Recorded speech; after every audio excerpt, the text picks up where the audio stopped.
Gabriel González, miren, por no entrevistarlo más largo a usted en TC el otro día. Así, oye, ¿no te das cuenta quién tienes ahí? ¿Sí sabes el papel de este man en el gobierno de Correa? Sí, ya sé, pero es que es un segmento de Zoom. Pues ¿no te diste cuenta que el tipo entró en el formato y habló menos de un minuto la primera vez? No sabes. Así que yo les dije, les voy a pagar la deuda en un programa en el cual tengo mucha más flexibilidad e informalidad. Gabriel González es diseñador multimedia, estudió consultoría política en la Universidad San Francisco de Quito en convenio con la Universidad Camilo José Cela en Madrid. Ha trabajado en el área de redes sociales de Fundamedios, Plan B, Cuatro Pelagatos y en diferentes campañas políticas. Es el creador de Crudo Ecuador. Esta cuenta, esta identidad que fue el dolor de cabeza, para decirlo suave, en el periodo de Correa y que le motivó una cantidad de persecuciones por las cuales él nunca se ha quejado. Es el autor de la estrategia digital de Javier Herbas. Eso dice suficiente. Su cuenta de Twitter es El Crudo Ecuador. Gabriel, buenos días, gracias por tu predisposición tan temprano, perdón el tuteo, y quien quiere comenzar la conversación, porque ha seguido mucho tu tarea, es Verónica Cuello, que es insigne tuitera, es literata, se ganó el premio Manuel Riofrío, ¿se llama? Sí, Miguel Riofrío. Miguel Riofrío, recién en Loja. Y para que veas lo que esta señora es de inspirada, si quieres leer sus dislates románticos y amorosos, te recomiendo entrar a la cuenta que se llama Vero Cuello. M. Vero Cuello M. Y mira lo que pone esta mañana, ¿no? Mira cómo se muere de vergüenza. Mira, esto es público, yo lo voy a leer. Si usted ama, hable. Si usted ama, construya puentes de palabras. Ingenie nuevos caminos, pero no calle. El silencio es un ruido ensordecedor que hace mucho daño y duele, mientras se para lentamente. Ya ves por qué ganó el premio de literatura Miguel Riofrío. Pero ella tiene otros intereses que son participar en este programa y comienza la entrevista. Así que, adelante. Gabriel, buenos días y bienvenido.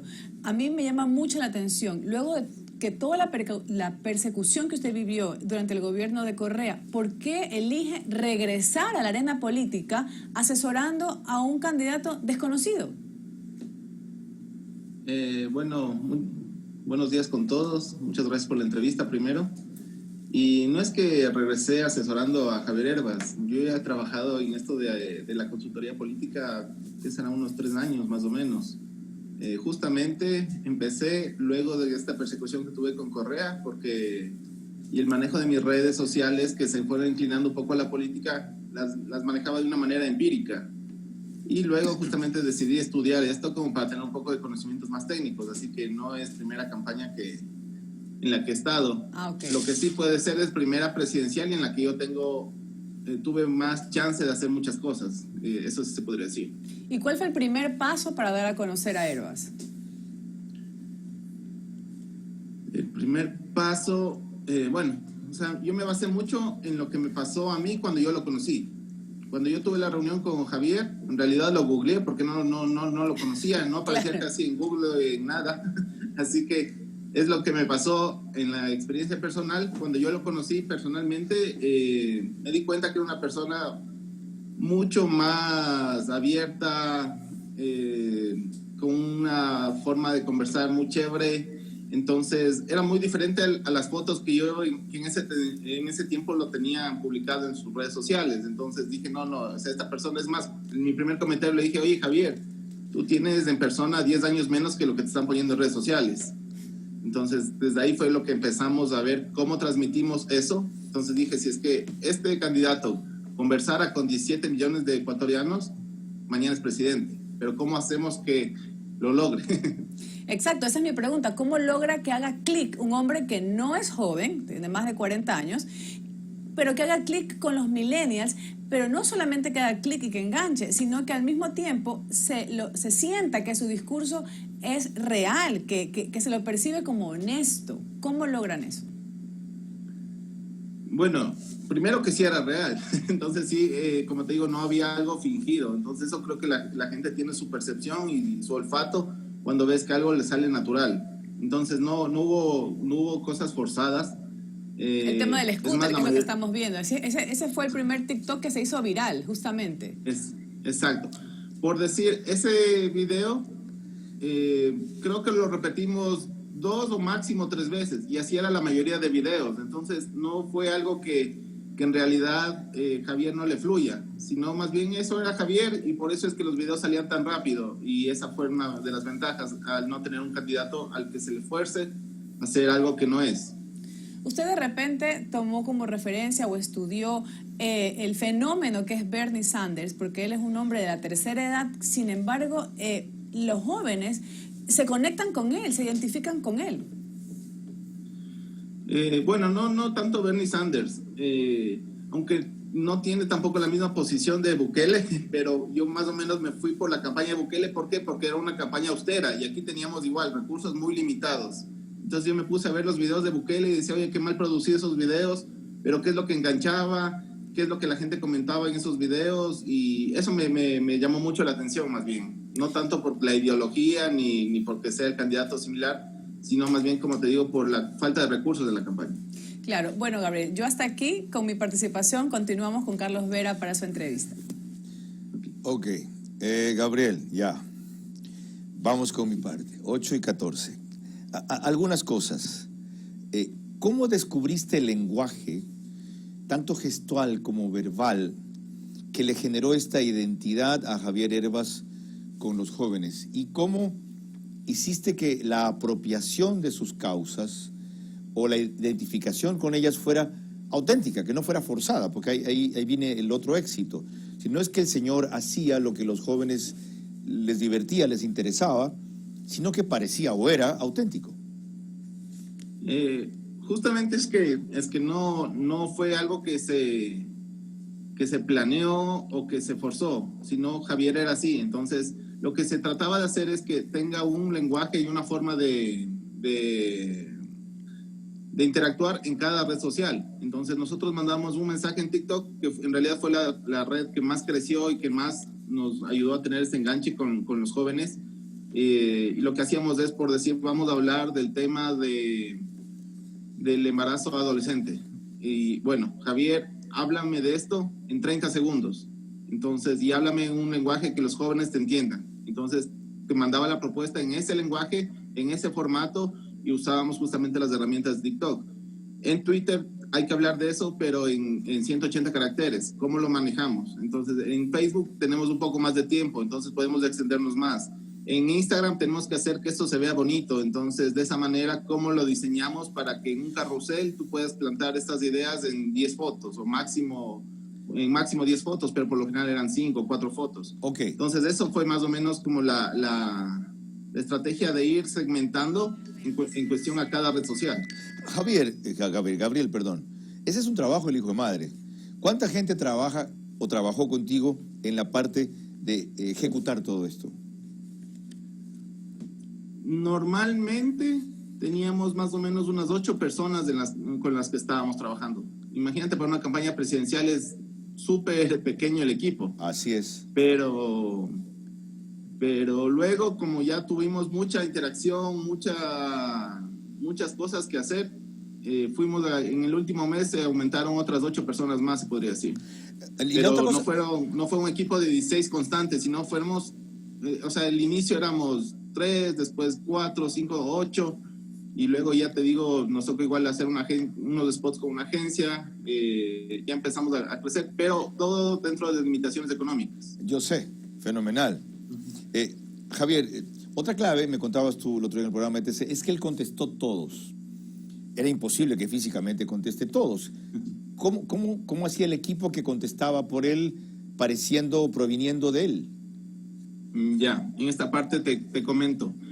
Como era nuevo, desconocido, al inicio era muy fácil contestar a todos, porque no tenías la cantidad de comentarios que tienen otros candidatos. Entonces, sí, realmente contestábamos a todos. Es más, Javier ni siquiera es que te contestaba el mensaje nada más, sino también después había un contacto, si podíamos tener tu teléfono, Javier te llamaba. Y luego vimos que, claro, en cada llamada se demoraba como 15 minutos, hasta 20 minutos, porque que te llama un candidato era la emoción y conversabas y todo. Entonces dijimos, Javier, ya no llamemos, mandemos mensajes de voz o mensajes de video para tener un poco más de tiempo para conversar con todos. Luego esto va creciendo y es lo que empezamos a tener, por ejemplo, otras personas que se empiezan a unir al grupo pero la mayoría de mensajes son similares, porque las preguntas casi son frecuentes. Es decir, todos te preguntaban del aborto, te preguntaban sobre qué va a hacer con la educación, sobre la prueba de CENESID, sobre los políticos corruptos. O sea, eran como preguntas que ya Javier les había contestado, entonces era sencillo tener nosotros una matriz de cuál va a ser la respuesta para esa pregunta. Cuando había una pregunta nueva, Javier, ¿qué respondemos en este sentido? Entonces ahí, pero ya la carga no era lo mismo de estar respondiendo todos, y además la mayoría de mensajes eran positivos, de Javier, te apoyo, que voy a votar por ti. Entonces a esas personas también, en vez de darles el like, se les respondía: muchas gracias por tu apoyo, cuento contigo, gracias. Entonces había siempre una conversación. Ok. Mire, son tantas cosas las que quisiera que conversemos. Ojalá algún rato vengas a Guayaquil y podamos grabar un programa más extenso, pero voy a tratar de priorizar algunas. Aquí hay una cuestión fundamental, Gabriel. Las cuentas de ustedes tienen ahora, bueno, hasta hace poco, de cero, tenía en Twitter solo 500 seguidores, en Twitter tiene 27.300, en Instagram 54.000, en Facebook 162.000, 256.508 en TikTok. Ahora, la sensación que tiene alguna gente es que bastó una estrategia genial y profesional, las dos cosas, porque tú eres genial, pero a la vez eres técnicamente bien formado para hacer esta cosa, tienes talento innato, pero sabes pulirlo y procesarlo técnicamente. Y un candidato como él, un hombre como él, una personalidad como él que tú estás describiendo, que bastaron esas dos cosas. Por supuesto no es tan sencillo el estratega general, el equipo, etcétera, pero bastaron esas dos cosas para en 3 meses mover 16% del electorado. ¿Qué dice eso de ese electorado que movieron, Gabriel? Hay quienes dicen que es fabuloso porque la tecnología te permitió sintonizar con quienes no se sentían sintonizados, y hay quienes dicen que es terriblemente peligroso porque basta que venga alguien y haga lo correcto, que fue lo que ustedes dijeron, y ese grupo, yo voto por Hervás, sin que averigüe nada más. ¿Cómo explicas este fenómeno? Bueno, todo esto partió de una primera investigación. La parte que manejó, la persona que manejó la parte esta política en más de la investigación fue Juan Mateo Zúñiga, igual otro joven, una persona de 27 años. Entonces, tuvimos los primeros datos, es más, la primera encuesta y única encuesta que pudimos pagar. Con eso nosotros vimos dónde estaba la gente que no estaba decidida todavía por votar por alguien. Entonces, ese grupo estaba enfocado en los jóvenes. Entonces, teníamos que llegar y hablar con ese grupo. Porque si nosotros nos empezábamos a tratar de abarcar a todos los sectores, tal vez no apretábamos a ninguno. Entonces, justamente nos enfocamos en un nicho que vimos que tenía ciertas características, y entre esas características es que estaba harto de la política. Por eso es que una de las primeras cosas que yo hago al ponerme a cargo de la estrategia digital es, en las cuentas que ya habían creado la agencia de la Izquierda Democrática, es borrar todo lo que estaba hecho.